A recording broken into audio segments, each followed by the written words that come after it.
देखिए 2019 के चुनाव के बाद जो घटनाक्रम है ये मीडिया भी और गाजीपुर की जनता भी सब कुछ समझ रही है, देख रही है। ये कहना कि इतने दिनों के बाद आए ये पूरी तरह सही नहीं है। मैं अपने क्षेत्र में ही सारा समय बिताया। उस समय में जेल की अवधि भी जो है 90 दिन की, वो भी अपने क्षेत्र की ही जेल में बिताया हूं। तो मैं षड्यंत्र किया गया मेरे पैरों में बेड़ियां डालने के लिए, जंजीर डाल दी गई मेरा हौसला तोड़ने के लिए, बर्बाद किया गया हर तरह से। मेरी खड़ी खेतों में फसलों को बर्बाद किया गया, मेरे फार्म हाउस को, मेरे खेत को, मेरे बाग को, मेरे घर को, मेरी संपत्तियों को हर तरह से जो डैमेज कर सकते हैं, परिवार के सदस्यों को झूठे मुकदमों में फंसाना और हमारे विरुद्ध एक ऐसे मुकदमे में जो मूल मुकदमा न्यायालय से हमें निर्दोष पाकर बरी कर चुका है, उस मुकदमे के, उस बरी हो गए मुकदमे को आधार बनाकर गैंगस्टर के मुकदमे में ट्रायल, और ट्रायल में फिर मेरी सजा का 4 साल की सजा का फैसला, ये सब एक बड़े षड्यंत्र का परिणाम था। अब जो जीता वही सिकंदर। जिस दिन सजा कराने में वो लोग सफल हुए, उस दिन आप लोगों के सामने ये कहा गया सत्यमेव जयते, लेकिन वो अंतिम सत्य तो नहीं था। सजा हो गई, मैं जेल चला गया, लोकसभा सदस्य के पद से अयोग्य घोषित कर दिया गया, अधिसूचना जारी हो गई, चुनाव लड़ने के लिए अब हमें अयोग्य कर दिया गया। लेकिन जब हम अपील में गए उस आर्डर के, तो माननीय उच्च न्यायालय ने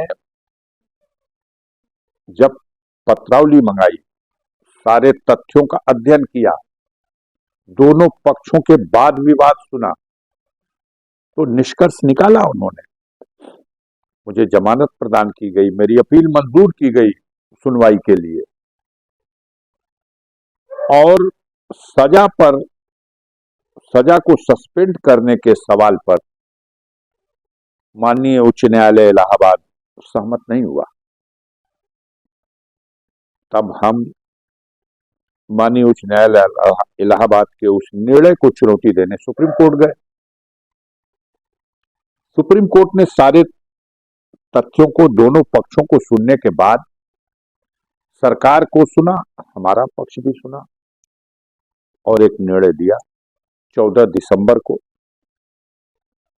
3 जजों की पीठ में 2 जजों ने यह फैसला दिया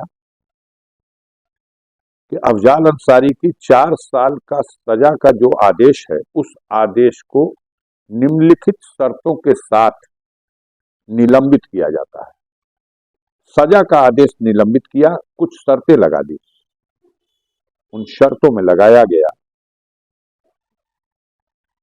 कि गाजीपुर के सांसद की हैसियत से मेरी संसद की सदस्यता तो 4 साल की सजा के उसी आदेश के वजह से डिस्क्वालीफाई की गई थी, तो वो आदेश सस्पेंड हो गया।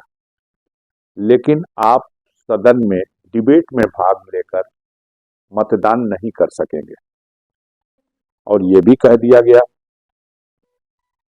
कि इस अपील को, जो आपकी पेंडिंग है इलाहाबाद हाई कोर्ट में, उसको 30 जून तक इलाहाबाद उच्च न्यायालय उसका निस्तारण करे, उसकी सुनवाई पूरी करे।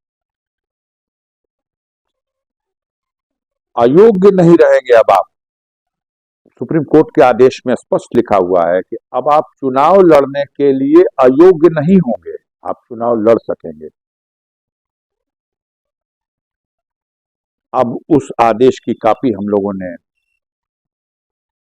माननीय स्पीकर साहब को लोकसभा के दे दी 19 दिसंबर को। परसों ही 11 जनवरी को स्पीकर साहब ने अधिसूचना जारी करके, जो पहली मई को अधिसूचना जारी हुई थी सजा हो जाने के समय, जिससे हमें डिस्क्वालीफाई किया गया था, उस अधिसूचना के प्रभाव को निष्क्रिय और निष्प्रभावी कर दिया और उन शर्तों के साथ जो माननीय सर्वोच्च न्यायालय ने अपने आदेश में लगाई हैं, उसका अनुपालन करने के इस शर्त के साथ। अब दो बातें साफ हो गई, इसमें कंफ्यूजन कुछ नहीं है। एक बात यह साफ हो गई कि संसद सदस्य की हैसियत मेरी, जो गाजीपुर की महान जनता ने अपने मतों के आधार पर जो हैसियत सौंपी बनाई थी, वो हैसियत मेरी आज बरकरार हो चुकी है। और दूसरी कि मैं चुनाव लड़ने के लिए योग्य हूं।